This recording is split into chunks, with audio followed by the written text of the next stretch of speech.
Assalamualaikum warahmatullahi wabarakatuh. Waalaikumsalam warahmatullahi wabarakatuh.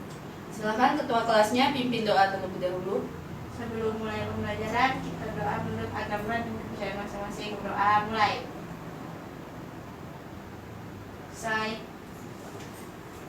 Bagaimana kabarnya anak-anakku? Alhamdulillah sehat, baik. Ada yang nggak masuk hari ini ketua kelas? Ada. Siapa? Meli. Kenapa dia nggak masuk? Sakit.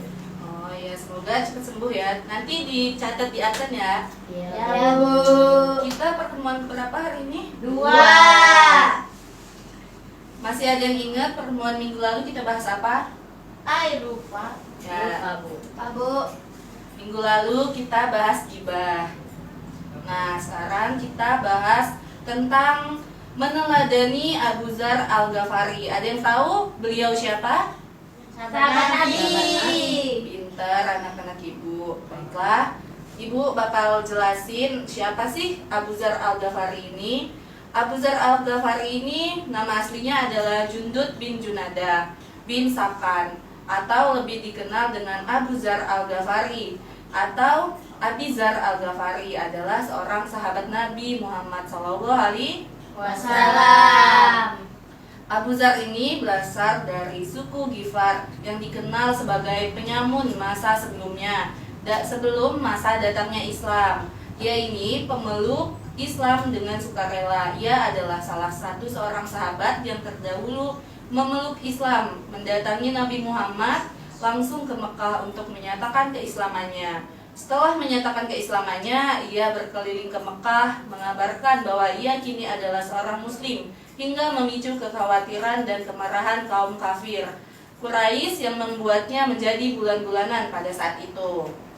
Lalu berkat pertolongan Abbas bin Abdul Muthalib, ia selamat dari suku Quraisy ini, membebaskannya setelah mereka mengetahui bahwa seorang yang dipukuli berasal dari suku Ghifar. Ia mengikuti hampir seluruh pertempuran Nabi Muhammad. Orang-orang yang masuk Islam melalui dia adalah Al-Ghifari, Anis Al-Ghifari, Romlah Al-Ghifarinya. Lalu sebelum masuk Islam, beliau ini tinggal di kabilah Mekah, Syria. Riwayat hitam pada masa lalu Abu Dzar ini tak lepas dari keberadaan keluarganya. Lalu Abu Dzar ini dibesarkan pada masa kekerasan dan teror untuk perampok besar Al-Ghifari saat itu menjadi aksi kekerasan, dan profesi kesehariannya itu disebabkan untuk melakukan kayak anjing ngomong apa sih? Apa sih tulis?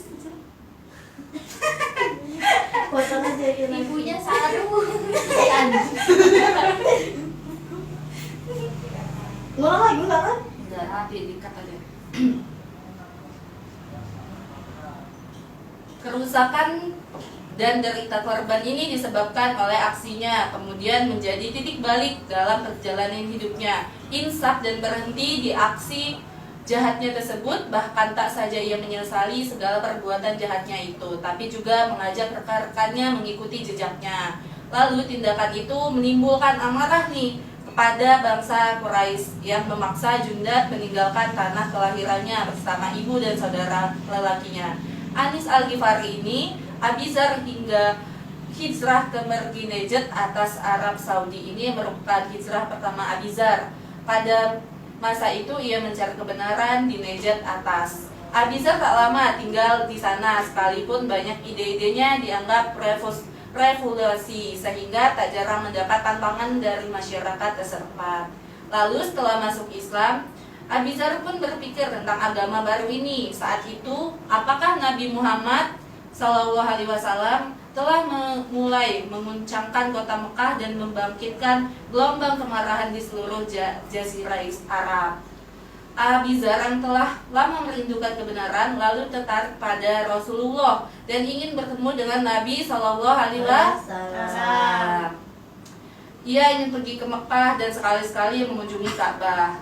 Sebulan lebih lamanya ia mempelajari dengan seksama perbuatan dan ajaran Nabi. Waktu itu masyarakat dan kota Mekah ini dalam suasana saling bermusuhan. Ada yang menyembah berhala dan suku Quraisy sehingga menjadi suatu tempat pertemuan populer. Namun Nabi datang dan mendirikan sholat, lalu ia berceramah seperti yang diharapkannya sejak lama. Abi Dzar berkesempatan untuk bertemu dengan Nabi Shallallahu Alaihi Wasallam. Lalu sejak 3 tahun itu sebelum mendapat kehormatan melihat Nabi besar Islam, sejak saat itu Abi Dzar membuktikan dirinya kepada Islam. Subhanallah. Lalu dia menjadi sahabat Nabi atas kepercayaan kepada Nabi Muhammad. Abi Dzar ditugaskan mengajarkan Islam di kalangan sukunya meskipun tak sedikit rintangan yang dihadapinya. Misi Abi Dzar ini tergolong sukses bukan hanya itu, namun ibu dan saudara-saudaranya hampir seluruh sukunya juga berhasil diislamkan. Masya Allah banget ya beliau ini. Masya Allah.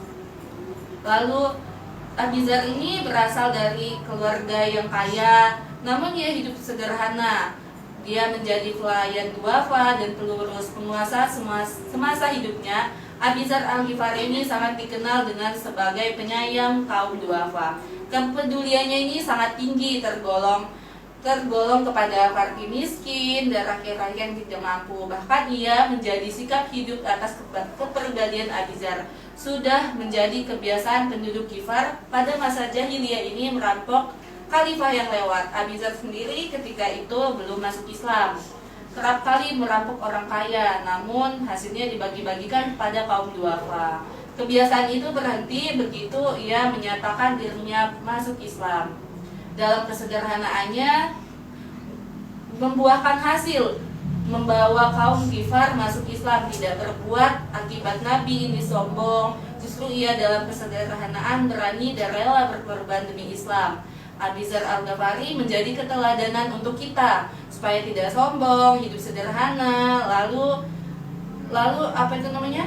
Kayak dia tuh rela berkorban demi agama yang dia anut. Jadi menurut kalian setelah penjelasan dari ibu tadi, bagaimana sikap kita meneladani beliau ini? Menurut Ifah, coba? Masya Allah banget Bu, jadi kita nggak boleh sombong. Ya, menurut Sepi gimana? Hidup itu harus Sederhana.